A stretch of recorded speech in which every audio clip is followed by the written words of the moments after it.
5 seconds to go.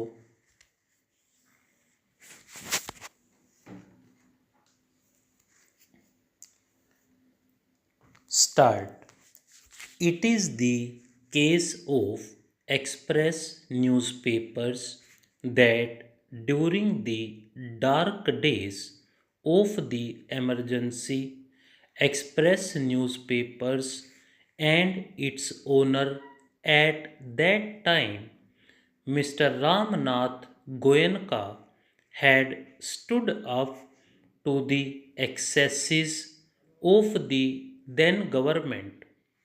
This had saddled them with the consequences of a notice of re entry dated 10th March 1980 to the land where Express Building is situated in the Bahadur Shah Jafar Marg, New Delhi.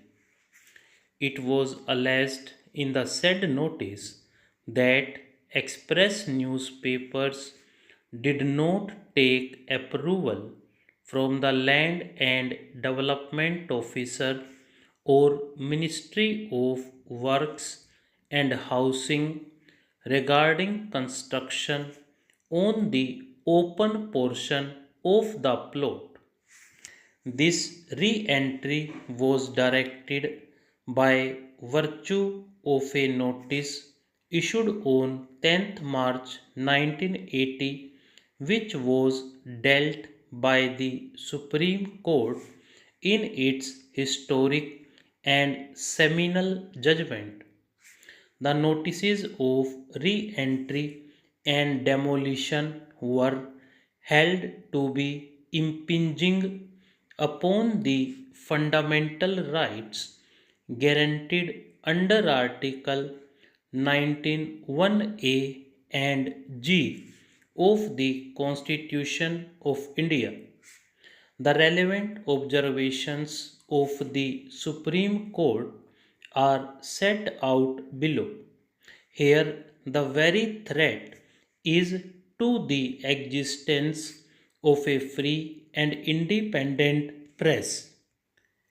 It is now firmly established by a series of decisions of this court and is a rule written into the Constitution that freedom of the press is comprehended within the right to freedom of speech and expression guaranteed under Article 19(1)(a), and I do not wish to traverse the familiar ground over again except to touch upon certain landmark decisions.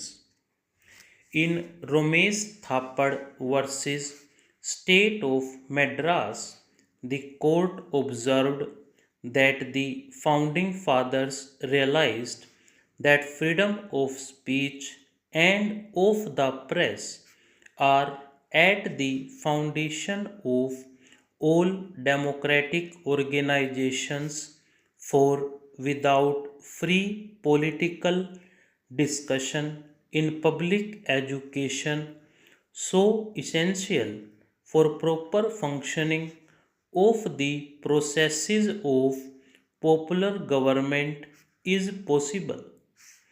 Our government setup being elected, limited, and responsible, we need requisite freedom of any diversion for our social interest, which ordinarily demands free propagation of views.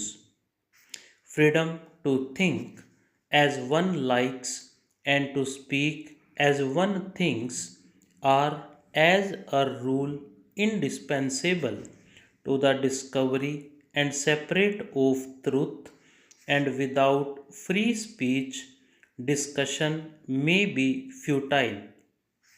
I would only like to stress that the freedom of thought and expression and the freedom of the press are not only valuable freedoms in themselves but are basic to a democratic form of government.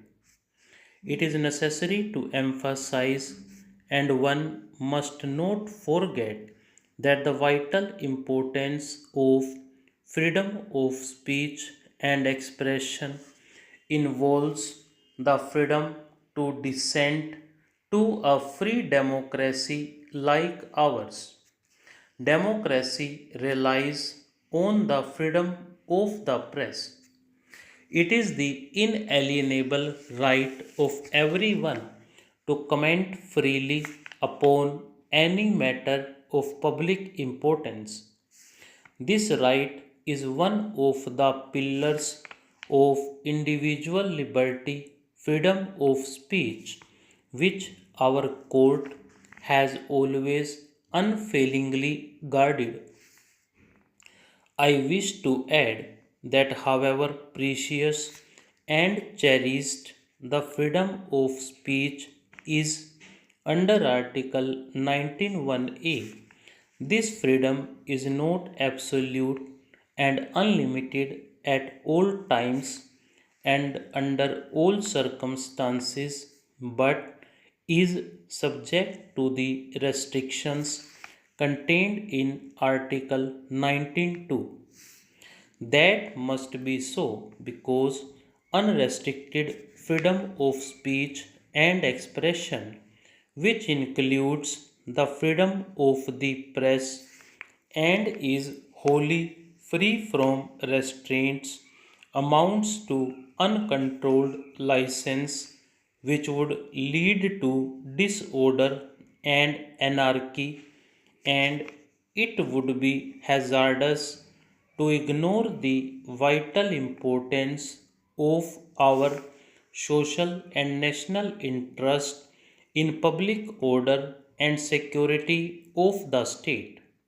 In Bennett Coleman case, the court indicated that the extent of permissible limitations on this freedom are indicated by the fundamental law of the land itself, viz.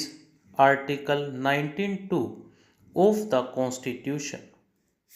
It was laid down that permissible restrictions on any fundamental right guaranteed under Part 3rd of the Constitution have to be imposed by a duly enacted law and must not be excessive, that is, they must not go beyond what is necessary to achieve the object of the law under which they are sought to be imposed. The power to impose restrictions on fundamental rights is essentially a power to regulate the exercise of these rights. In fact, regulation and not extinction of that which is to be regulated is, generally speaking, the extent to which permissible restrictions may go in order to satisfy the test of reasonableness. The court also dealt with the extent of permissible limitations on the freedom of speech and expression guaranteed under Article 19(1)(a). The test laid down by the court in Bennett Coleman case is whether the direct and immediate impact of the impugned action is on the freedom of speech and expression guaranteed under Article 19(1)(a), which includes the freedom of the press.